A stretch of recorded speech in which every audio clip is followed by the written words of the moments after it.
Realme ले आफ्नो फ्ल्यागशिप smartphone Realme GT र Realme रेसलाई चाहिँ 4 मार्च देखि चाइनामा लन्च गर्दैछ।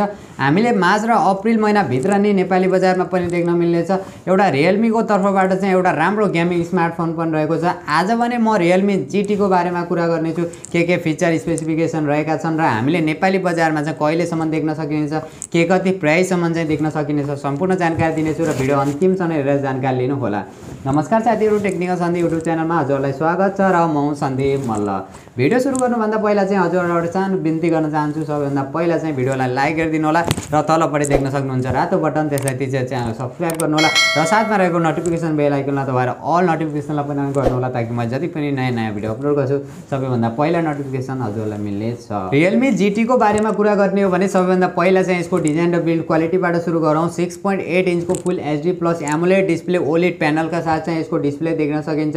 120 हर्ट्जको चाहिँ रिफ्रेश रेट देख्न सकिन्छ भने यसको जुन अगाडि र पछाडि भने ग्लासको डिजाइन देख्न सकिन्छ जो हेर्दा एकदमै प्रिमियर रहेको छ। अपरेटिङ सिस्टमको कुरा गर्ने हो भने Android 11 का साथ देख्न सकिन्छ र प्रोसेसरको बारेमा कुरा गर्ने हो भने जो एकदमै कमाल र एकदमै पावरफुल प्रोसेसर देख्न सकिन्छ, जो क्वालकमको Snapdragon 888 चिपसेट प्रोसेसर देख्न सकिन्छ, जो 5G चिपसेट पनि रहेको छ, 5G को सपोर्ट रहेको छ। एकदमै कमाल र एकदमै पावरफुल प्रोसेसर हो जो गेमिङका लागि पनि एकदमै राम्रो रहेको छ र एकदमै राम्रो चाहिँ हामीले यसमा गेमिङ परफर्मेन्स अनि पाउनेछ। र क्यामेराको कुरा गर्ने हो भने पछाडिपट्टि 4 वटा क्यामेरा देख्न सकिन्छ। 64 मेगापिक्सलको जुन main sensor, second camera 8 megapixel र थर्ड र फोर्थ क्यामेरा भने 2 मेगापिक्सलको देख्न सकिन्छ र जुन यसको अगाडिपट्टिको सेल्फी क्यामेरा भने 32 मेगापिक्सलको देख्न सकिन्छ, जो एकदमै राम्रो कुरा पनि हो र सेल्फी लभरहरुका लागि पनि एकदमै राम्रो देख्न सकिन्छ।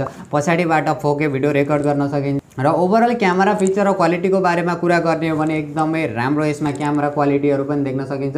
तर एउटा फ्ल्यागशिप स्मार्टफोनमा चाहिँ आजभोलि यो टाइममा आएर चाहिँ क्यामेरालाई अलिकति अपग्रेड चाहिँ गर्नुपर्ने थियो, तर पनि सेन्सरहरु एकदमै राम्रो देख्न सकिन्छ, जसको कारणले चाहिँ हामीले भिडियो क्वालिटी र फोटो क्वालिटी एकदमै राम्रो नै देख्न मिल्नेछ। र ब्याट्रीको कुरा गर्ने हो भने 5000 mAh को ब्याट्री देख्न सकिन्छ। 65 वाटको फास्ट चार्जर चाहिँ हामीले बक्समा देख्न मिल्नेछ भने 125 वाटको फास्ट चार्जरको चाहिँ सपोर्ट रहेको छ USB Type-C पोर्ट का साथ। भेरिएन्टको कुरा गर्ने हो भने LPDDR5 RAM र UFS 3.1 स्टोरेजको सपोर्ट रहेको छ।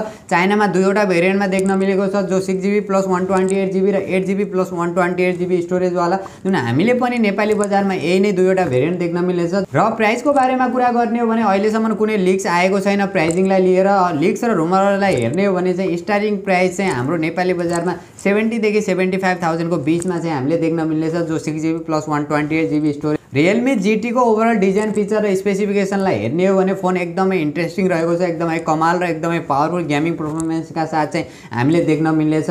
ब्याट्री ब्याकअप पनि एकदमै राम्रो रहेको छ, क्यामेरा फिचर क्वालिटीहरु पनि एकदमै राम्रो रहेको छ। ओभरअल मेरो पर्सनल ओपिनियनको बारेमा कुरा गर्ने हो भने यदि यही प्राइसमा यही फिचर स्पेसिफिकेसनका साथ नेपाली बजारमा लन्च हुन्छ भने एकदमै कमाल हुनेवाला छ। र हजुरहरु भने Realme GT लाई लिएर कति एक्साइटेड हुनुहुन्छ र यो फोनको सबैभन्दा राम्रो कुरा चाहिँ के लागेको छ त्यो भने कमेन्ट गर्नु होला र भिडियो मन परे भिडियोलाई लाइक अनि शेयर गर्नु होला र अहिलेसम्म पनि technical Sandeep YouTube channel subscribe गर्न बिर्सिनु भएको छ भने तलपट्टि देख्न सक्नुहुन्छ रातो बटन, त्यसलाई थिचेर च्यानल सब्स्क्राइब गर्नु होला र साथमा रहेको नोटिफिकेसन बेल आइकनलाई दबाएर अल नोटिफिकेसनलाई पनि अन गर्नु होला ताकि म जति पनि नयाँ भिडियो अपलोड गर्छु सबैभन्दा पहिला नोटिफिकेसन हजुरलाई मिल्नेछ।